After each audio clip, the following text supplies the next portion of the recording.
Everyone, and welcome to, well, if you've been following me for quite a while, you may have seen some of my posts on SQL Server high availability and disaster recovery, where I talk about strategies, um, approaches on how to achieve high availability and disaster recovery from on your SQL Server databases or your data platform infrastructures. But this is a break from that because I have been talking to a lot of people. In fact, last year I started helping people get into high-paying tech jobs, and it's interesting because I looked at some of my own personal experiences. I've looked at my journey when I was starting out. By the way, that was more than 20 plus years ago. And I see parallels, and the challenges that people face today were no different from the challenges that I faced back in those days. And I started looking at what did I do different that is, I want to say it's unconventional, but then it worked, right? And that's why I decided to do this. In fact, this presentation was from, I did this presentation a couple of weeks ago at a New York City Code and Coffee event. New York City is kind of like my second home. And every time I go there, I find opportunities to either volunteer and speak at either a tech event, whether it's for Microsoft related technology or tech event in general. And Code and Coffee is actually a great opportunity for people to get plugged into community, and especially if they're starting out in tech. Right. So let me share my screen real quick, and hopefully you can hear me. If you cannot hear me, use the chat window. I like this to be interactive. Use the chat window if either you're watching this from, because I'm streaming it on either YouTube, LinkedIn, or Twitter as well. I don't know. They call it X nowadays, but StreamYard still pushes it to Twitter. Anyway, let me share my screen real quick and share my slides. There we go. And hopefully you can see this. There we go. I call this compressing decades into weeks. How you can gain years of practical real world experience in the fastest way possible, especially when you're getting into tech, when you're thinking of either moving from your existing career and trying out tech, or you're a student, think about, hey, what do I need to do? I want to get into a tech career. Do I do or pursue a 4-year degree, computer science, computer engineering, or any of that matter? Because sometimes, again, you could be on both sides of the fence, where again you're a student trying to pursue a degree to get into a tech career, or you're coming from a totally different field and you want to try out tech, right? And I call this compressing decades into weeks because time is a very limited resource. You will hear me talk about that throughout this presentation. Time is a very limited resource. And oftentimes we hear people say, this is what I want to do, but then it's going to take a while. My approach has always been unconventional because, again, I'm always looking for ways on how to fast track things because, again, time is a very limited resource and we don't have all the time in the world. Plus, when you're at my age, you really start to think about how much time do I really have to do this? So let me get on with this. Here's what I can promise to you. I want to show you some strategies on how to help you get into a high-paying tech job. And I say high-paying tech job because when you start to look at what's out there, the possibilities are infinite. Most of the times you only hear about opportunities that your friend, that your family, your classmate, your peers have told you, but other opportunities out there are available, right? How to get into a high paying tech job, even without a college degree or any certification. Mind you, even if you do have a college degree, but it's completely unrelated to tech. I do not have a computer science, I do not have a computer engineering or any type of degree that has something to do with computers. And when I was starting out, I did not have any certifications. I still don't like certifications, controversial as it may. I still don't like them, but whatever, right? Or even if you're not good at math or academics, I can speak for that. I failed 17 courses in my undergrad, and nobody even wants to look at me, nor look at my applications back then, because they're looking at a transcript with 17 failed courses. I want to share you what I consider to be my strategy, right? How to get past entry level roles, even if you don't have any experience and no technical background. And like I said, this will change the way you think about pursuing a career in tech, right? But first, I want to ask you this, just to make sure that we're on the same page here.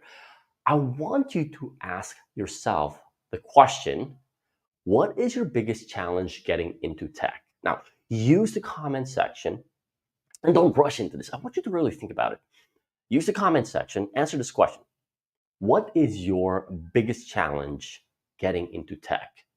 There's so many things. When I was starting out, my challenge was nobody wanted to even look at my application because I don't have a computer science degree. I don't have a computer engineer. I don't have any computer related degree. I don't have certifications. I don't have real world experience. I don't have any of that. So nobody even wants to look at my application. Submitting tons, dozens, or even hundreds of resumes, and nobody even wants to respond, right? We go back 30 plus years when we're printing resumes and submitting them, going to office. Now it's all email and digital based, right? I want you to answer this question. What is your biggest challenge? And if you may, type it in the comment section. That way we could see, is this really my challenge? Because here's the thing. Also not having experience. Kristen was saying, I think my biggest challenge is not having a computer related degree. Can relate to that. I don't have a computer related degree and not having experience, right? Because here's the thing, and going back to my personal experience and understanding, is this really my problem? Because what I thought were the real were problems were merely symptoms. Like, I don't have a computer science degree, I don't have any computer related degree, I don't have any real world experience, and I thought those were the problems, but they were merely symptoms of a much deeper problem. And that's why I call what I did the shifts. I call them the shifts because it requires changing the way you think of things. It requires changing the way you do things, which is counter to what everybody else is doing. And like I said, I was at a disadvantage. Failed 17 courses in my undergrad. Nobody wanted to hire me. I submitted applications to the tech companies, and nobody even wanted to pay attention to me. No experience, nothing. And so I had to find a way in order to leverage what I don't have. And like I said, it requires a totally different way of thinking. That's why I call them the shifts. It requires stepping outside of my comfort zone, doing something that a lot of people don't want to do. And that's why I ended up working in tech. You might be thinking, okay, so who's this guy and why is he talking about this? I am one of the very few Microsoft certified masters for SQL Server in the world.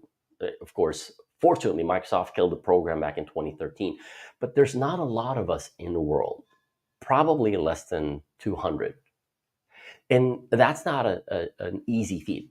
And I say that coming from the perspective that I don't really like certifications. I don't like taking tests. I'm not good at taking tests, but the Microsoft Certified Master certification is something that will really push you outside of your comfort zone because it's really testing your skill. The thing about this is because tech is all about using your skills to solve business problems. And I did mention earlier, I looked for ways on um, how to hack my way into getting into tech with all my disadvantages. And I want to share with you three things that I consider the fastest way to acquire tech skills. Because it's skills that get paid. Doesn't matter. And I've been privileged, and I've had opportunities to work with really smart people with PhDs, tons of certifications, but they bring me in as a consultant not because I'm smarter than them, but because I have the skills. Skills are what get paid. I want you to really think about that. Skills are what get paid. There's a common misconception that It's about what you know. In tech, it's not about what you know. It's about what you do with what you know. And that's also one of the reasons why people who actually succeed and um, thrive in tech are those who don't have computer science, computer related degree, because they look at it from a totally different perspective and apply their own set of skills. Uh, Ashley was saying not having a bachelor's degree, no experience, not having enough skills, even worse, not knowing the jargon. So I have difficulty expressing what skills I do have. And like I said, these are simply symptoms of the real problem. That's why it requires a totally different way of thinking.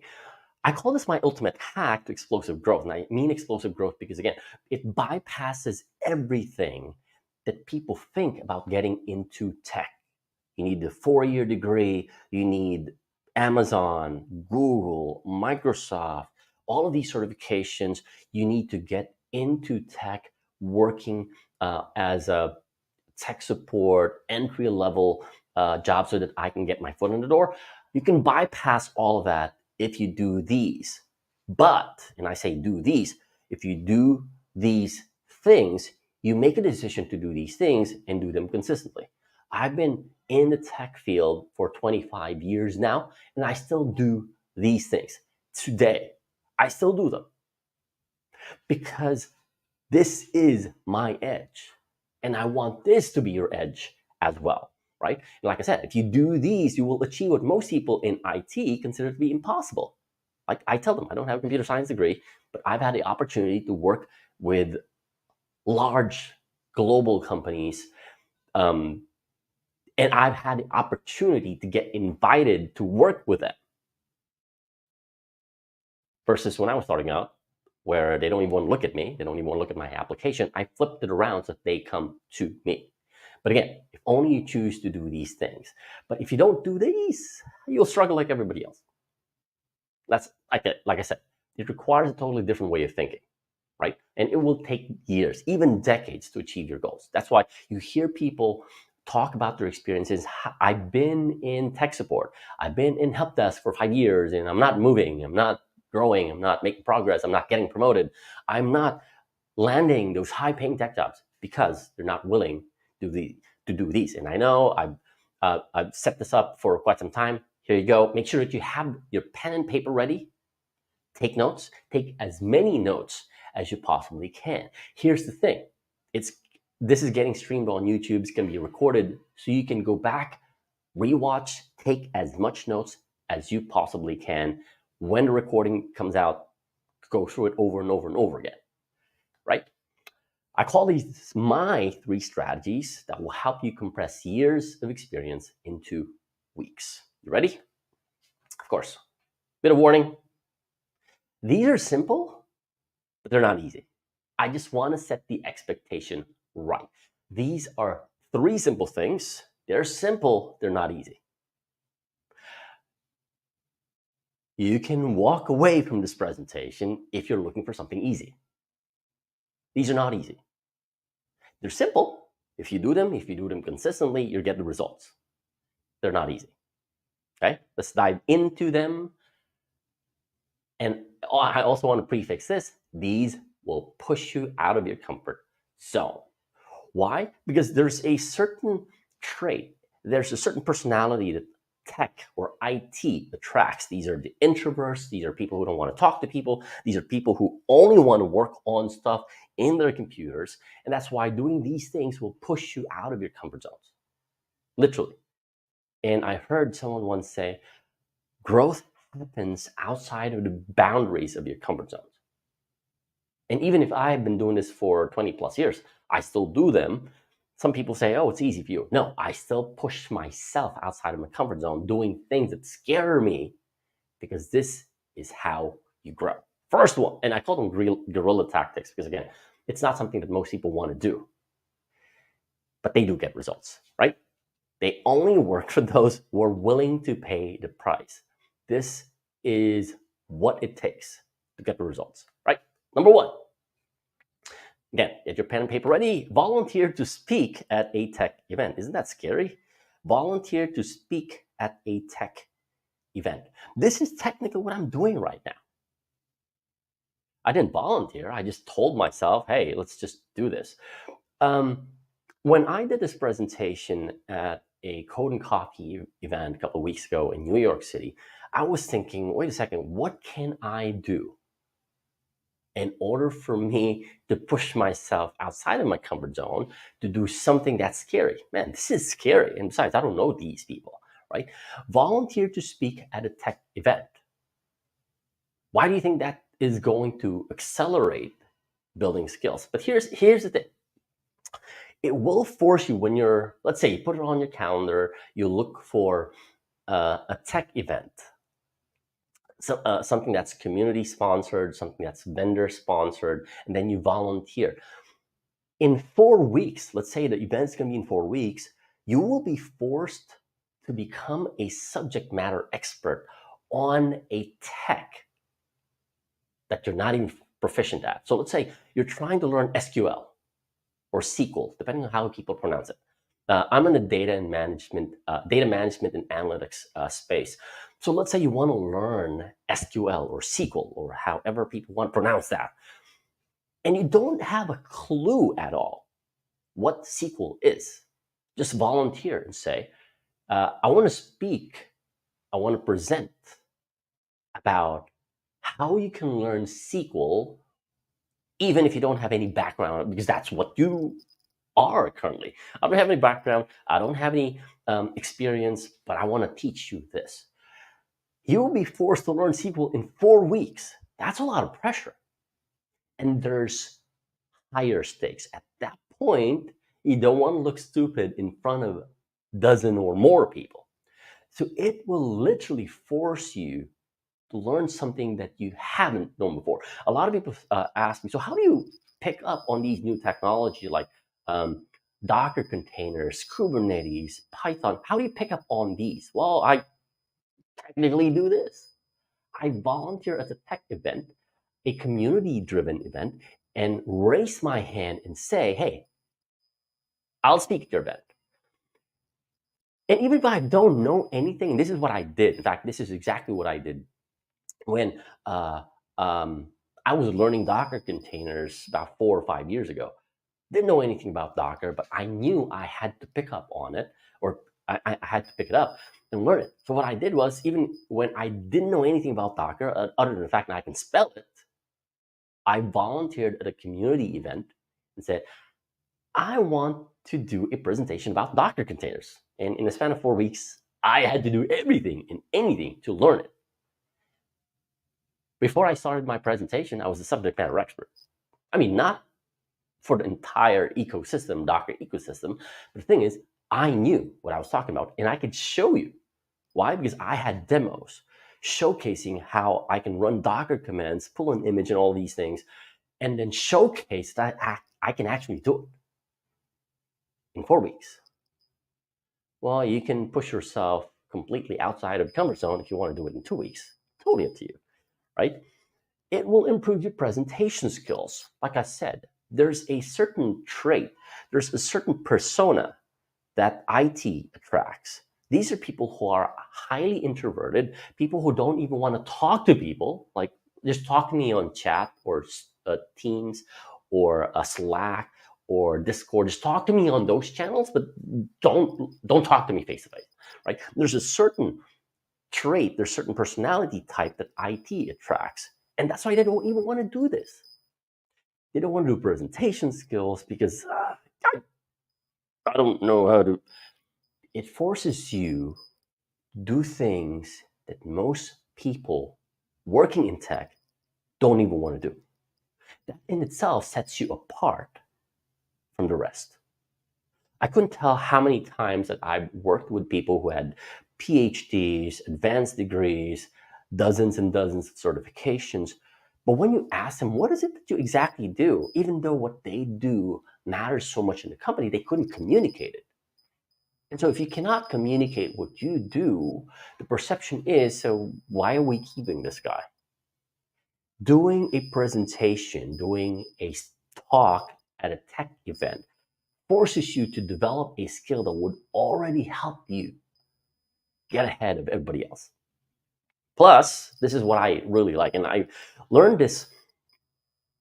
I learned this when I was starting out. Because you know how it is when you're submitting applications, submitting resumes, emailing your applications, and nobody's even listening, nobody's even paying attention. Your emails are being read, but no responses, nothing. I was submitting dozens to 100 of applications and crickets, nothing. Oh, not to mention, how do I even get them to respond to me? How do I even get them to get me an interview? That was the goal.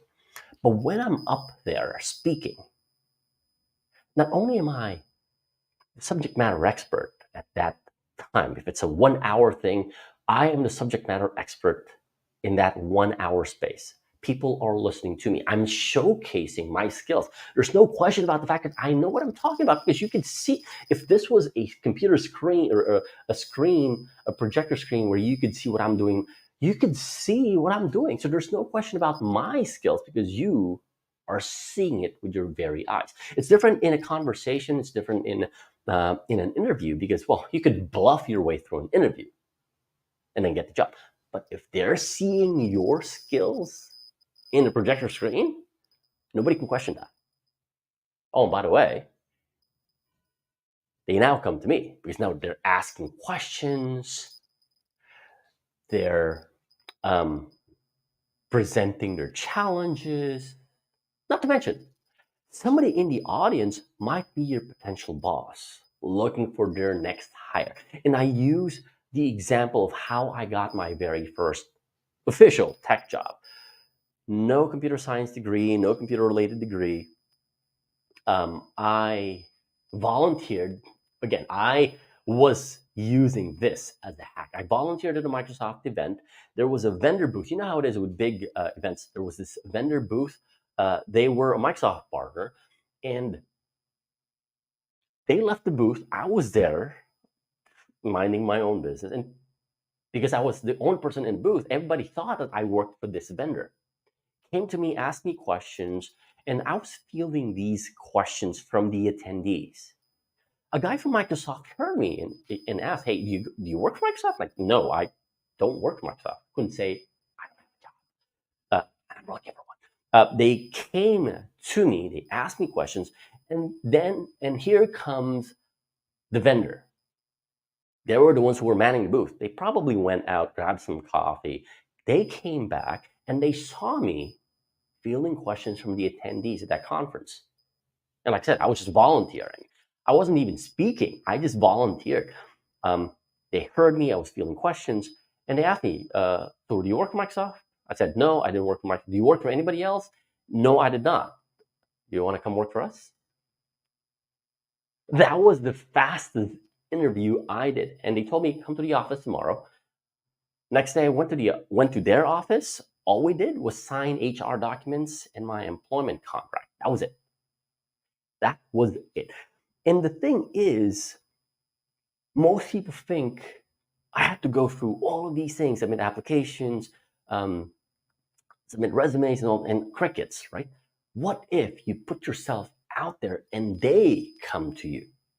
Not to mention, your presentation is a potential interview. Instead of you going through interview after interview, there's 4 or 5 potential employers, your potential boss, your future manager, sitting in the crowd, and they're already assessing how good you are based on your presentation, because they could see it, your presentation skills. They can hire you right there and then. Couldn't count how many times I've seen this happen in my peers. Literally, my peers. One of my friends used to work for SolarWinds, moved on to a different company, and he was working as a support guy. Literally, support guy. And he was talking to one of the vendors, and he was showcasing stuff, and he was also volunteering, presenting at an event.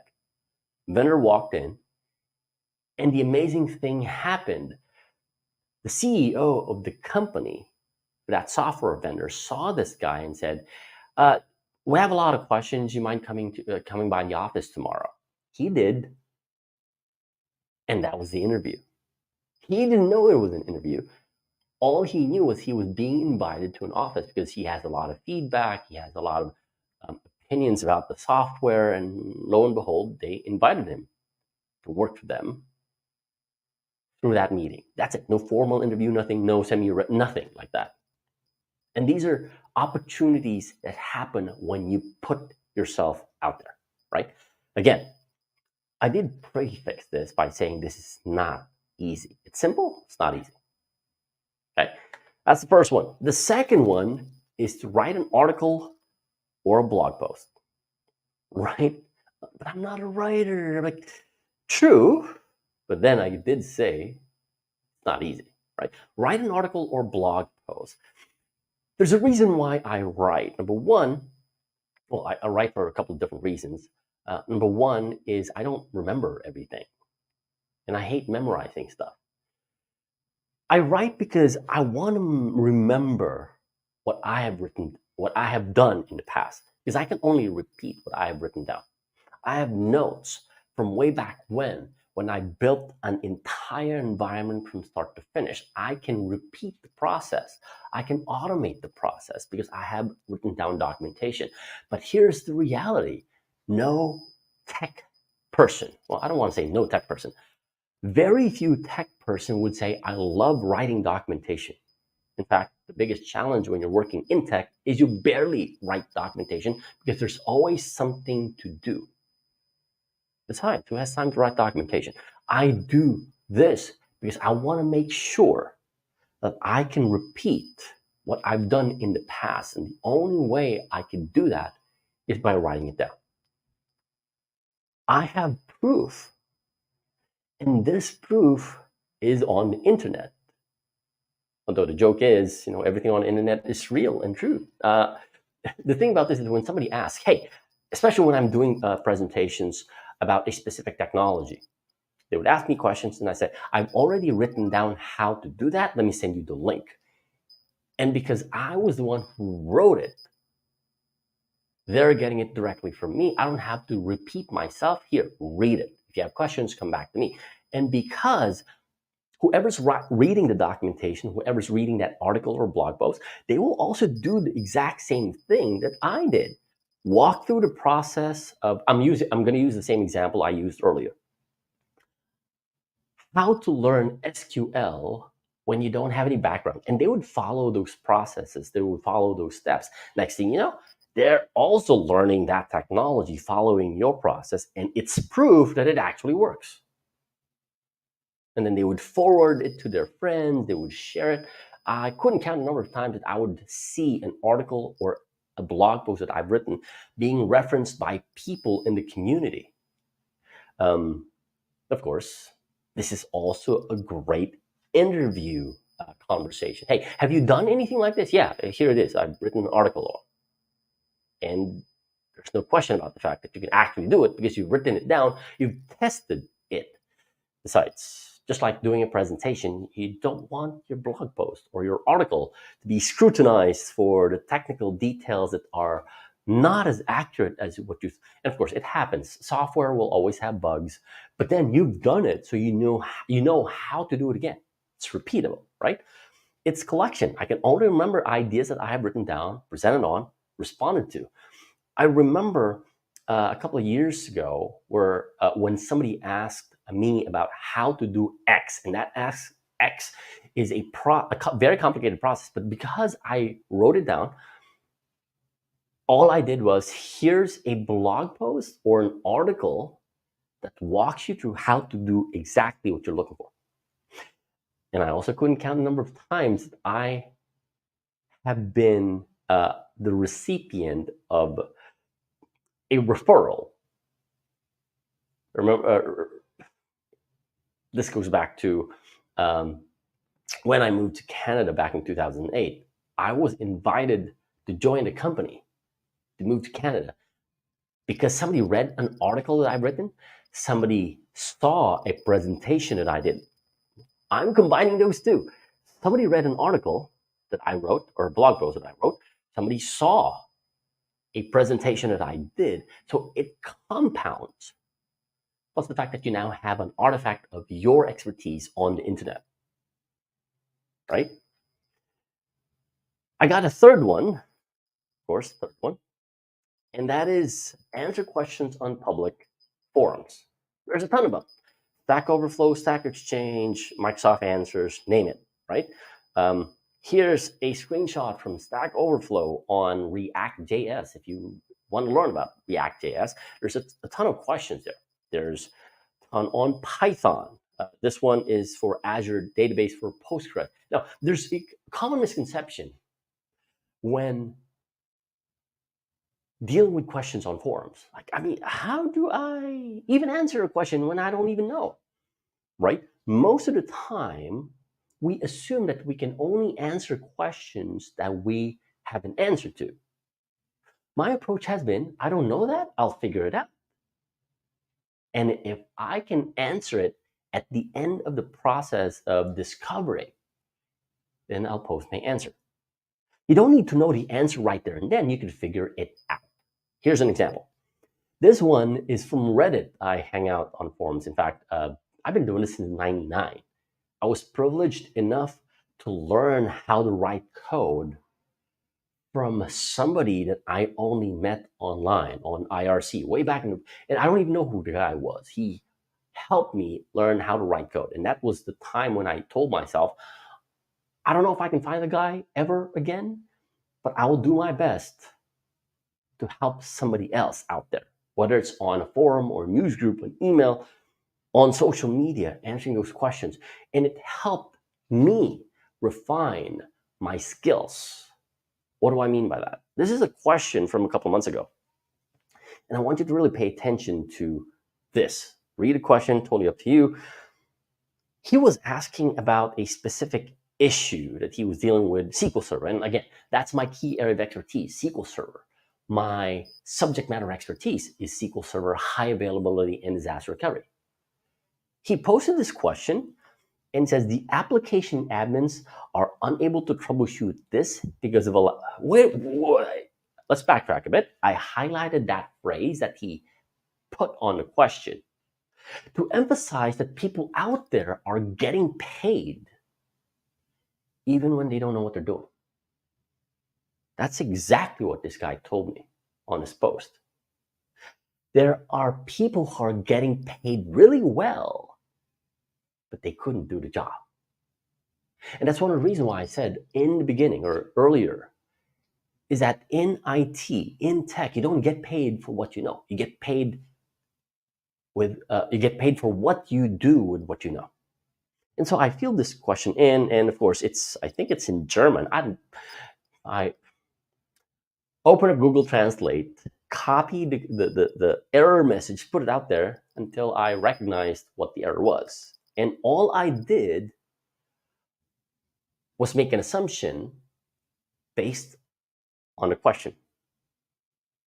I said, I'm guessing the app is on a different SQL Server than SQL Server Analysis Services. Is that correct? If so, have you tried capturing network packets? And the guy who posted the question said, you're a star with it. Network trace and found out that the server is communicating, blah, blah, blah, blah, blah. Somebody researching for my name, somebody researching for this problem would see me answering this, and that's already proof of expertise. It's the reason why Stack Overflow and Stack Exchange have these point systems. So they can actually validate whether the person answering the question knows his stuff. He has the expertise. In fact, a lot of recruiters nowadays started using Stack Overflow to vet candidates. Are you active on forums? Are you active? If you are active on forums and news groups, what's your score? Because we want to hire rock stars, right? This is an opportunity for you to get real world enterprise grade problems that people face every day. You know, this misconception about, hey, I need 2 years worth of experience. I don't have, it's a chicken and egg thing. Nobody wants to hire me because I don't have experience. And how do I get experience?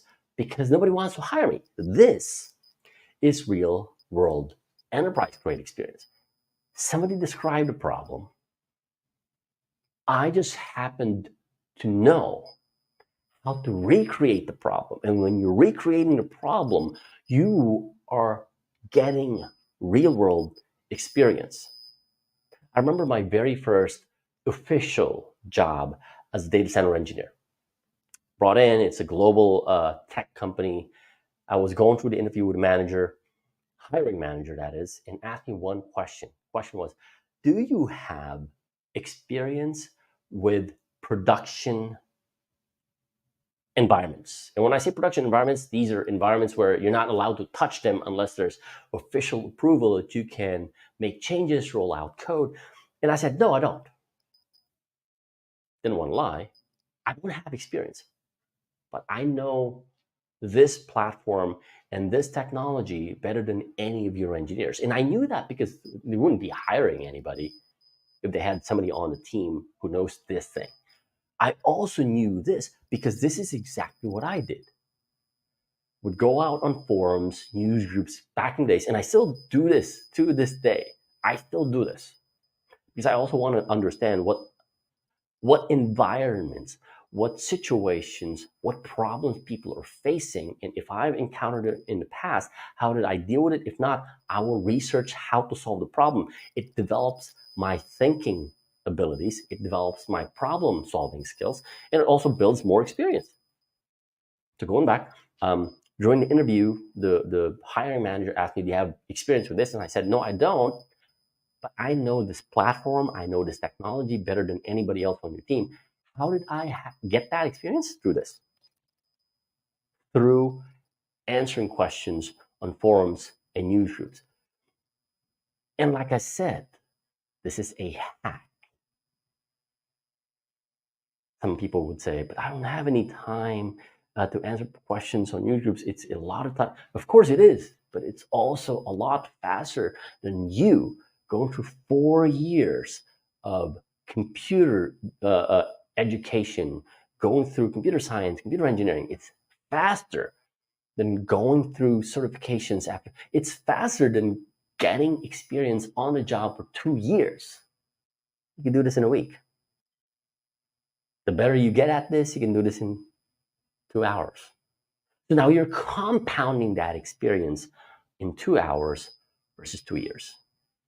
That was my promise, compressing decades or years worth of experience into months or even weeks. Okay? You will gain real world experience, more real world experience doing this in a month, solving these problems than you will ever have working a full-time job. Again, the misconception is I need to work a full-time job, I need to gain those experiences. There's, and again, appreciate you putting in your comments here. You will learn more from this because the misconception is you have to work 2 years as an entry-level engineer, tech support, so you can gain experience. Well, what kind of experience are you going to get if all you're doing is resetting passwords, answering tickets? Nothing, right? I want enterprise-grade experience where I'm dealing with enterprise environments, whether you're a developer, a business analyst, an IT professional, sysadmin, you're gaining real-world enterprise-grade experience at the comforts of your own home. Because now you're doing these, you're answering questions. You are solving real-world enterprise-grade problems just by answering questions in forums and news groups. Think about that for a second. Unless, of course, you want to go through 4 years of education and get into hundreds and thousands of student loan debt, doing dozens of certifications and still not have skills. Choice is up to you. And the reason why I do this is because this is how people spend their time on search engines. They would type in a question on their favorite search engine. And mind you, they only do that when they're trying to solve a problem. Most of the time, when people are on search engines, they would type the problem because they have that problem. Here's an example: how to check whether a string contains substring in JavaScript. And then you get search results based on how Google algorithm does it. And again, most people on search engines, whether it's ChatGPT, Bing, Google, Yahoo, name your search engine, DuckDuckGo, anybody would be on those search engines because they're trying to solve a problem. Wouldn't it be great if somebody searched for how to solve a problem, and they saw either your presentation, because now everything's being done virtually and being posted on YouTube and they're recorded. Wouldn't it be great if somebody was searching for a problem they want to solve and they saw yours? Your article, your blog post, your answer on a news group or forum, your YouTube video, your presentation, what would happen if what you put out there is what they find? This is exactly what happened to me that got me the opportunity to move to Canada. They found a blog post that I wrote. They saw a presentation that I did and asked me, do you want to join the company and move to Canada? I said yes. That wasn't so hard, right? By following these strategies I've just shared with you, volunteer to speak at an event, write an article or blog post and answer forums or news groups, tech questions that is. And of course, it's very tempting to answer all these, but be very, very, very specific. Like narrow down your niche. I do these three things because it helps me compress years of experience into weeks. I call them the 3 M's. And didn't I say earlier, you get paid for what you do with what you know? High-paying tech jobs are available for people who have the skills to get the job done, not people who have advanced degrees but don't know how to do things, right? First one is mastery. Mastery. When you're writing something, it helps clarify your thinking. When you're presenting something, you don't want to look stupid in front of a dozen or more people. So it helps clarify your thinking. It forces you to think about why you do X. So for example, you're writing a SQL code. It forces you to really think, why did I do it this way versus that way? Or maybe you could test both and see which performs better. So now you're rising above somebody who's just writing SQL code to now tuning the query. Mastery helps clarify your thinking. It also forces you to validate assumptions. I couldn't count the number of times when I said, this is how it worked, this is how it worked. And then I test it because I need to do a presentation. And all of a sudden, oops, wrong assumption. So now I have to redo my presentation based on behavior. And doing so forces you to understand how something works. I couldn't count the number of times when people would say, and again, I'm using my personal experience working in the Microsoft data platform space. Query tuning, this is how it works.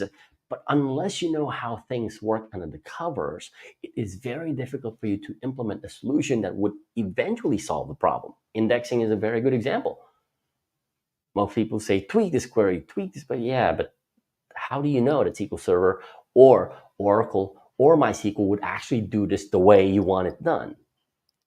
You test. You validate your assumptions. Right? It reinforces your knowledge. Like I said, I don't like memorizing stuff. Otherwise, I would be a lawyer or a doctor. I don't like memorizing stuff. But because, again, I will be doing a presentation in 4 weeks. I'll be writing an article or a blog post. It forces me to remember. It reinforces what I know.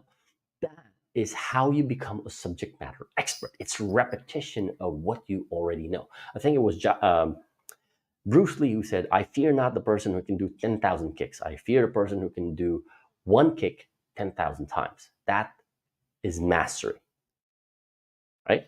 Marketing. Now, this is something that a lot of tech people don't even know that we should be doing on a regular basis. Marketing. It's putting yourself out there. Those three things that I mentioned, speaking at an event, volunteering to speak or present at a tech event, that's putting yourself out there. That's marketing. That's telling the whole world, or in that case, the whole room, that you know your stuff, that you're capable of doing what they need. Because they wouldn't be in the room if they're not looking to learn something from you specifically. That is putting yourself out there, telling the people in the room. The article is telling the entire internet, people who are looking to solve a problem that you've already solved, telling them you're capable of doing this. And it's marketing, right? Answering questions on news groups, forums and news groups. It's inviting people to validate you are actually a subject matter expert. It's marketing, it's putting yourself out there, right? It helps establish credibility. Like I said, a lot of uh, hiring managers or companies nowadays are looking at Stack Overflow for people's involvement. In fact, this is exactly what they're doing right now. They would Google you, they would look you up on LinkedIn, and if you don't exist, it's very difficult to justify how good is this person. It's one of the reasons why a lot of people are putting projects on GitHub because they want to be found, right? It builds your online reputation. I did a quick Google search, yes, Google search, of the people who are famous in the development world or in the coding world in software development, right? James Quick. Do a quick Google search on this for this name. You'll find a ton about him. And John Skeet. And according to Stack Overflow profile, he currently is a software engineer at Google. I don't know if he's still at Google. And of course, I had to throw my name in there. But here's a question that you need to ask. What will you get when you Google your name? Or what will you get when you Bing your... I don't want to be biased against Google or against Mike, but what will you get if you use your favorite search engine and search for your name? Would you like what you see? In fact, I invite you to do that right now. I invite you to use your favorite search engine and type your name. What do you get? What will you get? Is it something that a recruiter would be happy to see? Is it something that a potential hiring manager or potential boss would not think twice about getting you on board because they love what they see? Or is it something that you'll be ashamed of because you're associated with a murderer in New York City? Just saying, I did that for my name a couple of months ago. And my name was associated with somebody who murdered his girlfriend in New York City. Good thing is, of course, everybody else who knows me, everybody else who knows me about my background, my expertise would say, oh, that's not the same guy. That is in your control. What people see on the internet about your skills or capabilities is something that you can control. Put stuff out there. Record yourself, like what I'm doing here. Write an article, blog post, answer questions. And I keep emphasizing these things because a lot of people don't want to do that. Like I said, these are my hacks, right? It helps gain visibility. Again, a lot of hiring managers nowadays are looking at social media, search engines, LinkedIn, Twitter, name it, to look for the candidate. The resume lands on their desk, they would start doing that, or they'll have somebody else do it, and then they would vet people based on that. Would they like what they see? Would you like what you see? That's the question. It helps gain visibility. And of course, it helps increase publicity. I would rather people come to me than me chase after people. Flipping the tables around, I want people, in my case, I want clients and customers to come to me rather than me chasing after them, right? And meeting. This is a very, I want to say this is something that really shaped the way I do things. I got started in communities. I'm doing this because I'm a part of a bigger community. And, meeting people online is an opportunity for you to learn from them and vice versa. Them from you, you from them. It builds connections. I couldn't count the number of times where I met somebody at a conference. He was starting out. He was a junior guy, got an entry-level job, and lo and behold, now they're working as a database consultant for the AWS, a program manager for Microsoft, a developer at Google, and I see these people grow. And next thing you know, well, now I need some help with SQL Server or Microsoft, whatever. Reach out to these guys because I've known them for years, right? It helps build those connections. Remember what I said earlier? There's a certain profile or personality type that attracts tech. And these are the introverted, don't talk to me kind of person. I only want to do my thing. But meeting people who have already achieved what you want to achieve and learning from them is a great way to accelerate you getting into tech a lot faster. I mean, I would rather do what they did than follow everybody else who's gone through a 4-year degree, did certifications, went through an entry-level job, and still struggle about getting into a high-paying tech job. Okay? It helps sees others. It helps sees other people's perspective. Um, People commenting on a blog post, an article, they provide their own perspective. I could be wrong. But when people present their own perspectives, it helps me see it from their eyes. That person who posted that question about some Microsoft thing with a German error message, I don't know where he's coming from. I've seen this problem before, but it's a totally different experience because they have a totally different environment. But it helps me understand what his challenges are and the reality of people also out there getting paid a ton, yet not knowing what they're doing. And also develops valuable relationships. Like I said, couldn't count the number of times where I've known these people when they were starting out. We were all starting out. Next thing you know, they're working for these big tech companies, for the FANG companies and their managers. And now they're introducing me to people that they know. And these are all things that happen when you put yourself out there. It's meeting people, right? Because here's the thing. And remember, I'll go back to some of the things that I said earlier.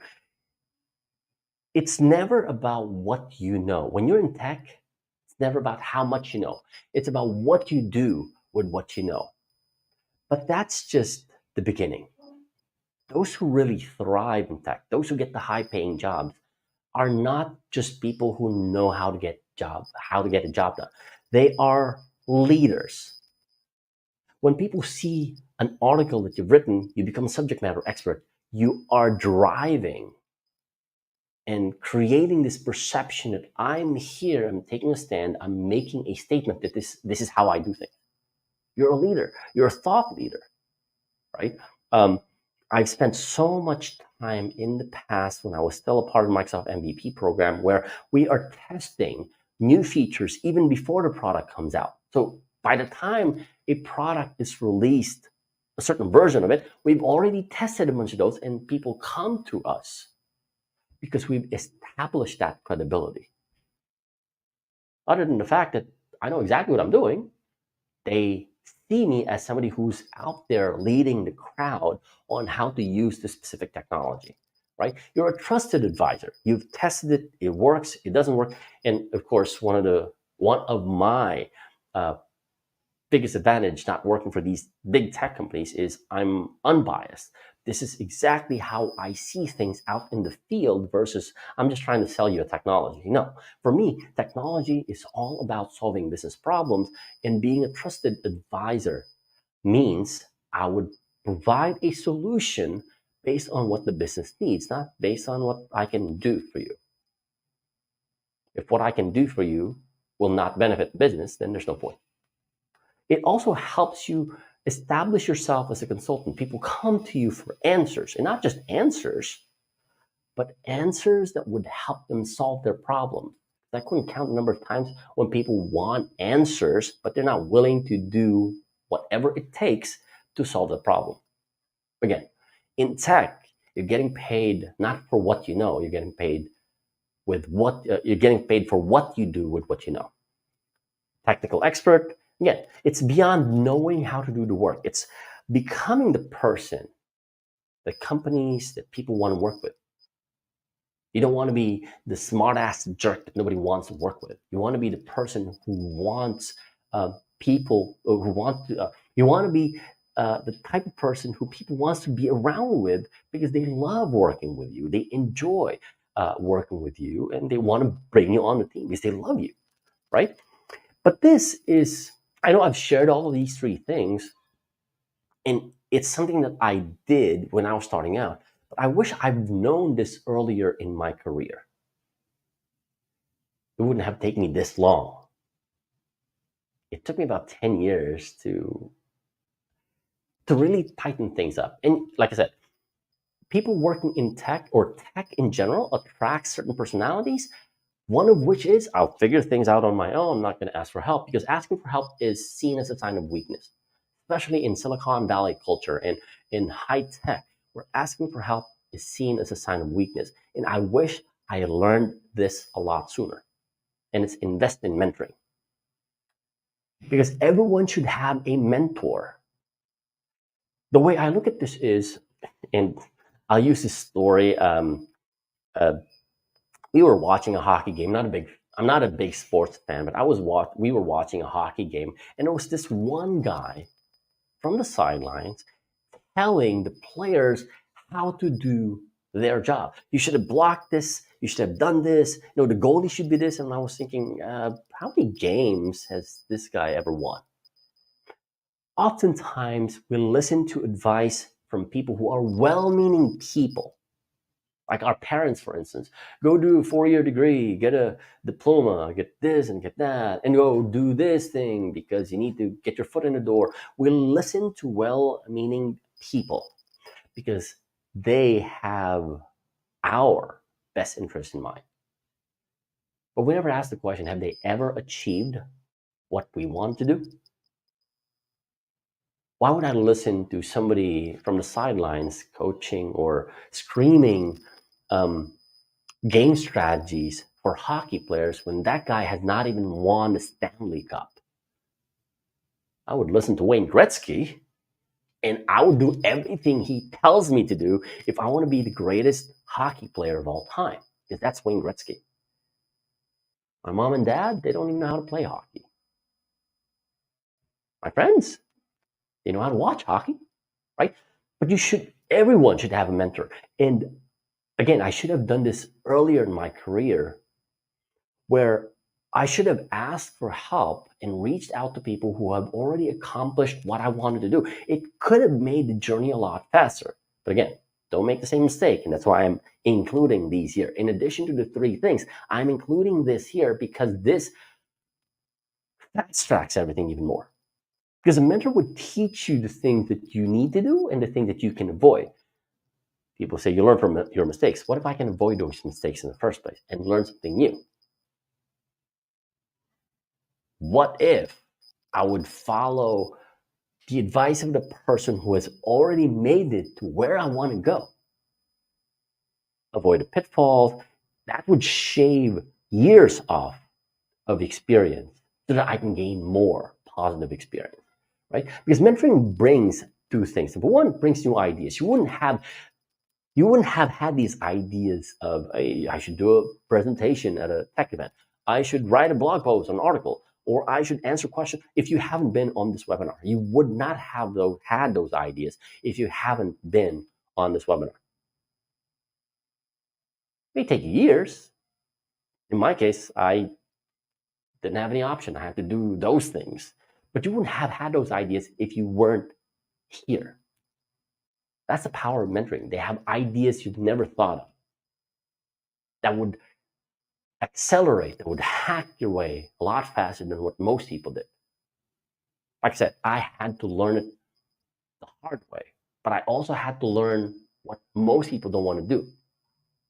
When everybody else wants to do a 4-year degree, computer science, computer engineering, when everybody else wants to do an internship, when everybody else wants to do certifications, when everybody else wants to spend 2 years at a minimum, 2 years or 1 or 2 years or more on help desk, tech support, answering tickets, and still not having enterprise real world experience, I'll let them do that. I'll do the things that would help me fast track my way to my goal. That's what I want to do, right? And then accountability. When you're accountable to your goals, to someone, you couldn't slack off. When your coach or your mentor is asking, what have you done today? And there's something at stake. It's like when you're doing a presentation in 3 weeks or 4 weeks, there's something, the stakes are higher. When stakes are higher and you have accountability, you get stuff done faster. I just have to repeat that. When the stakes are higher and you have accountability, you get stuff done faster, right? That's the power of having somebody beside you walking you through every step of the way, right? Because learning is not enough. Otherwise, well, we would have all the answers.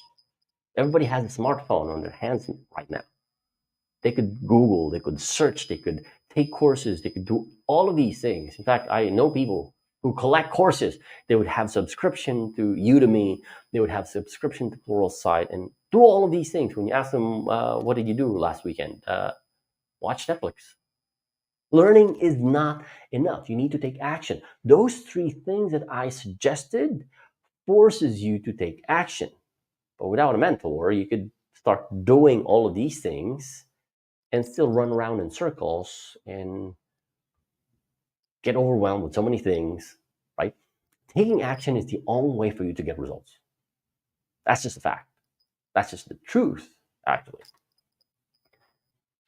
And a way to guarantee taking action is by having accountability. Like I said, you will get stuff done a lot faster when the stakes are higher and there's accountability. Instead of taking 4 months, it will take you 2 weeks because somebody's sliding your ass to get your stuff done, right? This is how it works. First is your mindset. Remember, I started with telling you that this is a complete 360, not 360, 180, a complete shift in your way of thinking.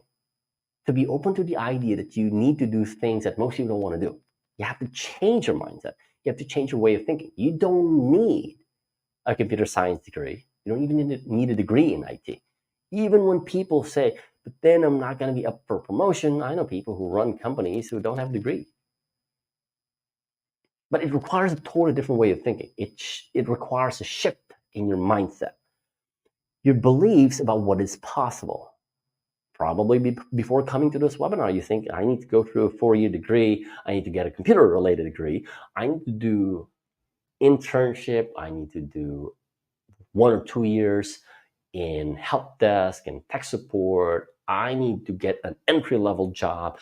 I need to do certifications after certifications. And then 5 years later, that's the only time that I can apply for high-paying tech jobs.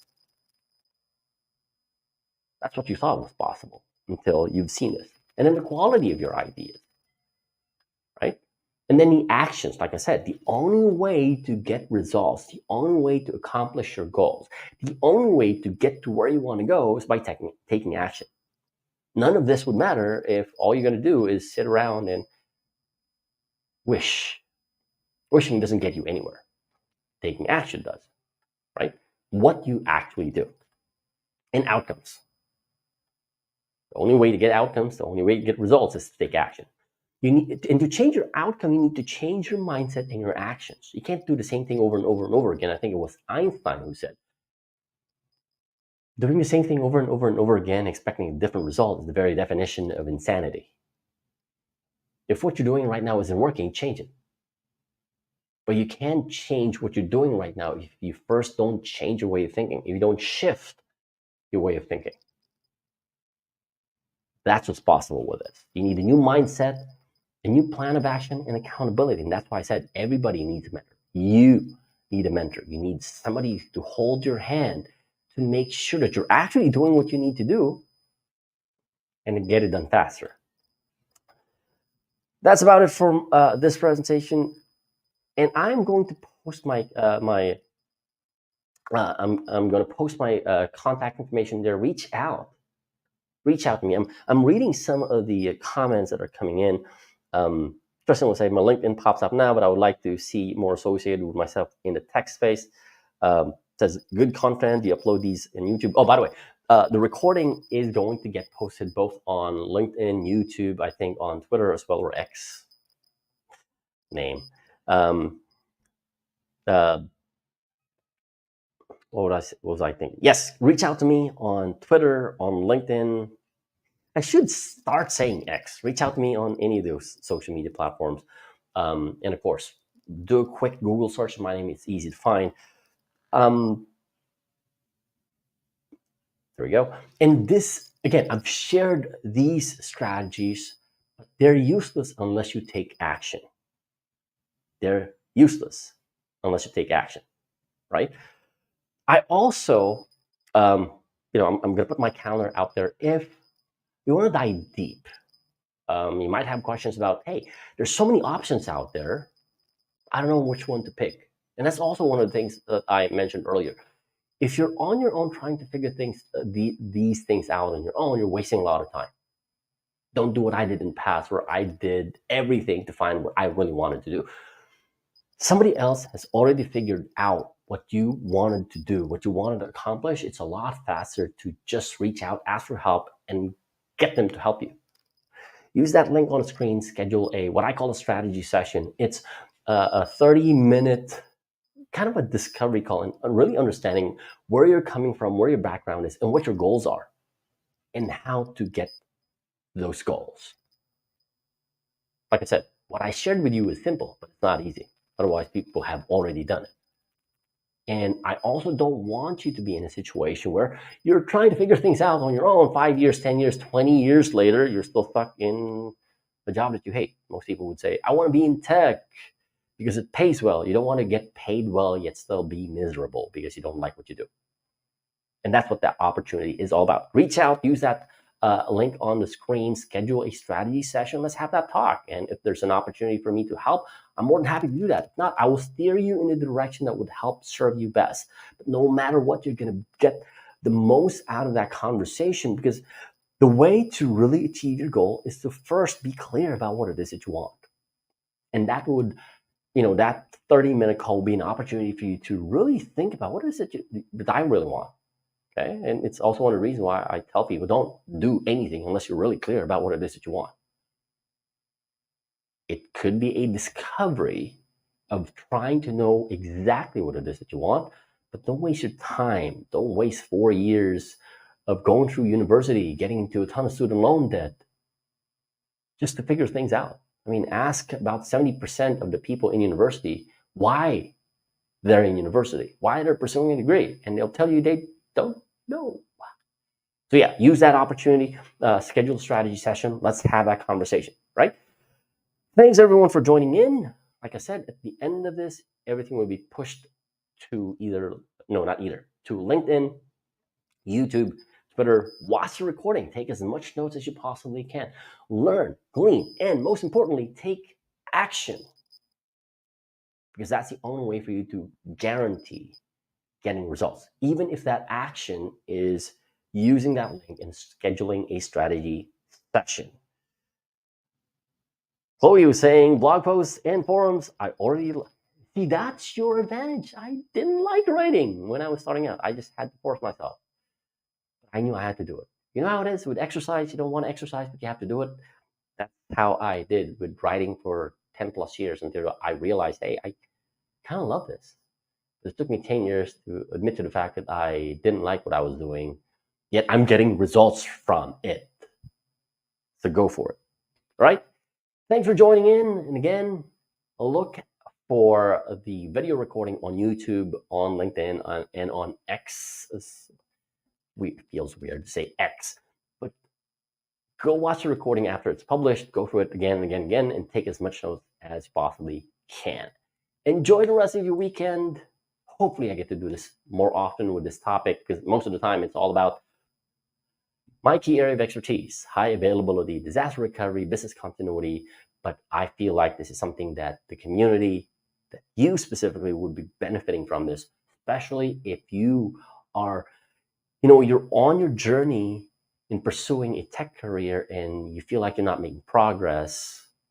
This is something that you could take with you, run with it, take action, do whatever it takes, right? Enjoy the rest of your weekend.